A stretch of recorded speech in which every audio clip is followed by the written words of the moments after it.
It is a great pleasure to welcome to Cinema Showcase Academy Award winner Shirley MacLaine. Shirley, thank you for taking this time out. It's so good to see you. Thank you. I've never had the opportunity to congratulate you on your well-deserved Academy Award for Terms of Endearment, so congratulations on that. Having just seen the picture again not too long ago on tape, I just wanted to say that. Thank you. So you have a marvelous film in your latest, Steel Magnolias, and what for you was the primary thing that drew you to it? Camaraderie of women. The idea that in times of crisis, you allow a support group to help you through it. Mm-hmm. And the comedy inherent in it, that's very necessary.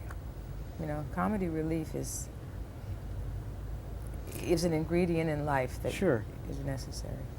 And you know, too often I have read criticisms of films which deal with otherwise important subjects where they say, how dare they make fun, or how dare they inject fun? And so, life is not without humor, as you say. Life is Some full of the humor. funniest things you'll laugh at happen at a funeral because you need the relaxation of tension. Mm-hmm.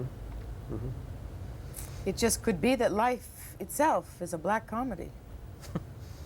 It probably is. Mm-hmm. It probably is. You have in this movie, aside from one of the most colorful characters I think you've ever played, one of the most memorable entrances anybody could ever hope to have Right. in a movie.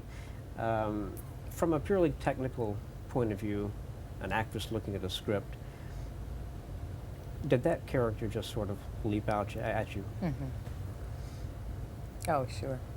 But see, I had seen her on the stage. Mhm. I had seen the play many times. Not many, but like 3 times. Yeah. And I knew who Weezer was. I knew what she was up to, and I knew what it meant. And she had a sense of, I mean, you always were waiting to hear what Weezer would say about this or that. And so the expectation accelerates. Mm-hmm. Because she never leaves a moment without commenting on it in the most,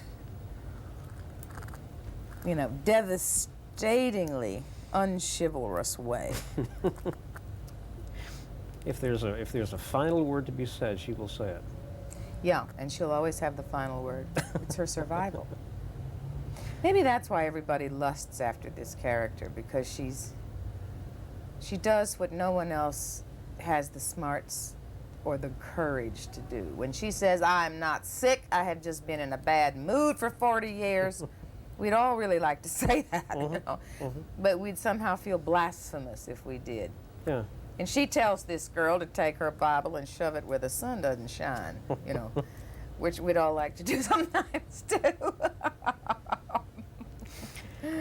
When any script you read, is it, do you have that kind of immediate response to it, or do you sometimes have to be talked into a project that later turns out to be rewarding for you? You sound just like Bill Moyer sometimes. You know, the same voice tone. Oh, well. It's real hard for anybody to talk me into anything. Mm-hmm. I think I just, on principle, it has to be my idea. So it's a, You know, I don't know what I've been talked into. The words talk me into things. The characters talk me into things. But a director never does, or a producer never does. Unless they stimulate something in me in which I see the words from a different perspective, or something like that. let me ask you your definition of what it takes to be an inventive, and I know, goodness knows, books could be written about this, an inventive actor or actress. Not, well, I've interviewed Jack Lemmon probably a dozen times over the years, and one of the first times I interviewed him, and again the last time I interviewed him, the subject of inventiveness came up, and I said, and we didn't pursue it, I said, just, who is the most inventive actress you've ever worked with? And without thinking, without blinking, he said, Shirley MacLaine. Really? Yeah. What to you is, Inventive. See, I don't see myself that way. I Isn't guess that as funny? opposed to being incredibly methodical about things, I don't know. Oh, well, God knows I'm not methodical, but I think I could spend some more time and come up with some good ideas for the next morning's work. Usually I'm watching television or talking with some friend or writing a chapter in my book. Sure.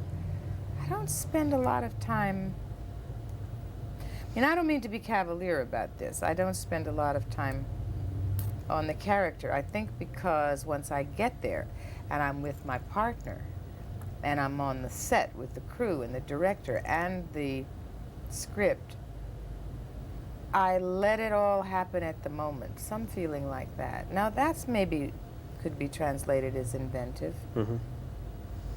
So instinct obviously is important to you.